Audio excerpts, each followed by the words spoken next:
Bahujan Samaj party के संस्थापक बामसेफ के अध्यक्ष रहे बहुजन नायक मान्यवर साहब काशीराम जी ने कहा था कि जिसकी जितनी संख्या भारी उसकी उतनी हिस्सेदारी। ये स्लोगन बहुजन नायक मान्यवर साहब काशीराम जी ने दिया था, उन्होंने नारा दिया था।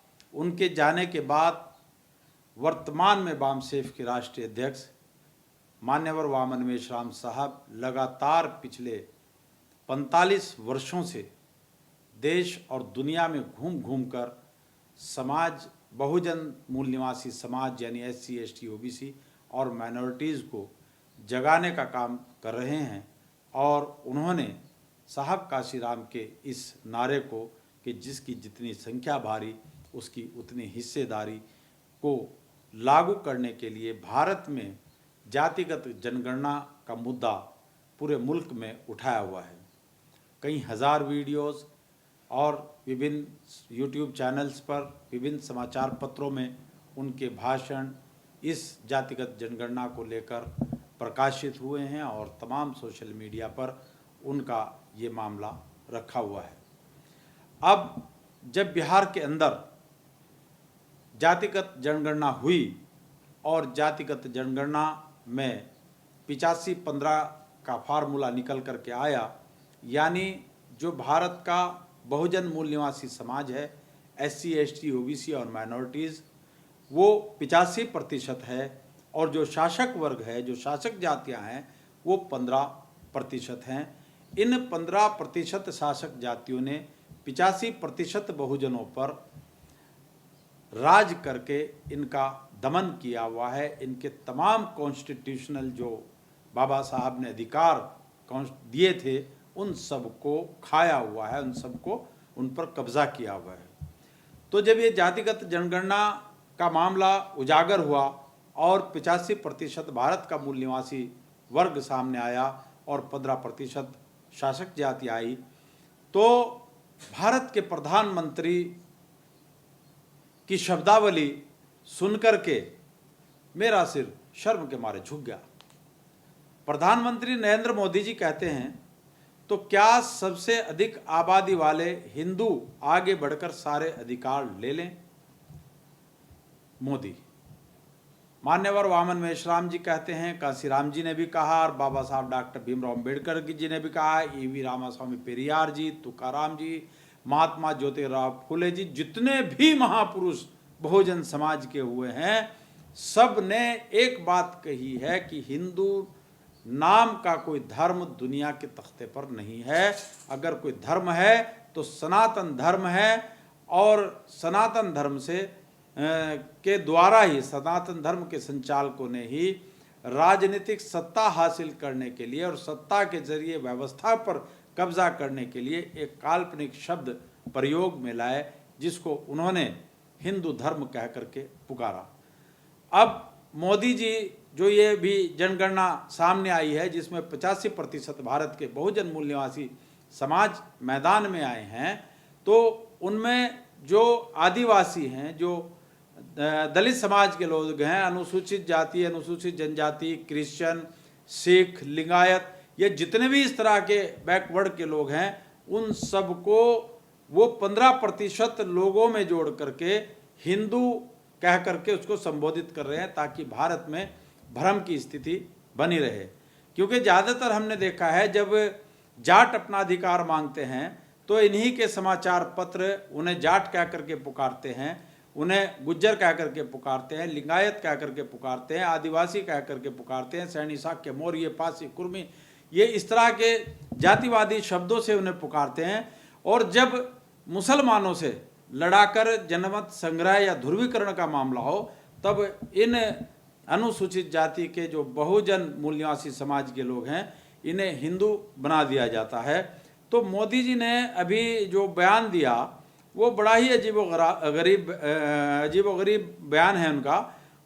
उन्होंने कहा कि जातिगत जनगणना पर बड़ा हमला किया। उन्होंने कांग्रेस पर निशाना साधते हुए कहा कि कल से कांग्रेस ने नया राग अलापना शुरू कर दिया है। वह कह रही है कि जिसकी जितनी आबादी उसका उतना हक। तो क्या सबसे अधिक आबादी वाले हिंदू आगे बढ़कर सारे हक ले लें। इस देश में अगर सबसे बड़ी कोई आबादी है तो वह गरीब की है, इसलिए गरीब का कल्याण ही मेरा मकसद है। ये गरीब का कल्याण मकसद हमारे प्रधानमंत्री, जिन्होंने पूरे देश की अर्थव्यवस्था, पूरे देश की पूंजी 2-3 लोगों के हाथों में सौंप दी और बाकी 85-90% लोगों को भूखे मरने पर मजबूर कर दिया। और उनकी ये बात यहाँ साबित होती है कि मोदी जी खुद ही कहते हैं कि 80 करोड़ लोगों को हम मुफ्त में अनाज दे रहे हैं। जब मोदी जी 80 करोड़ लोगों को मुफ्त में अनाज दे रहे हैं तो आप अंदाज़ा लगा सकते हैं कि कितने लोग भुखमरी का शिकार हैं।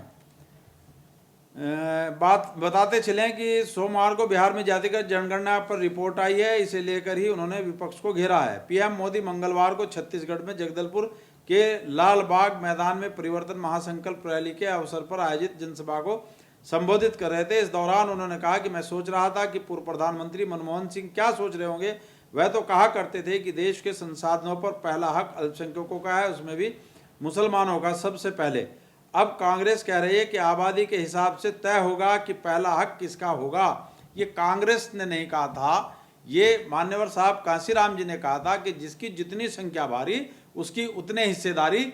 लेकिन कांसीराम जी का नाम लेते हुए प्रधानमंत्री मनमोहन सिंह नरेंद्र मोदी जी डर रहे हैं, खौफजदा हैं कि अगर कांसीराम जी का नाम लिया तो बहुजन समाज संगठित हो जाएगा।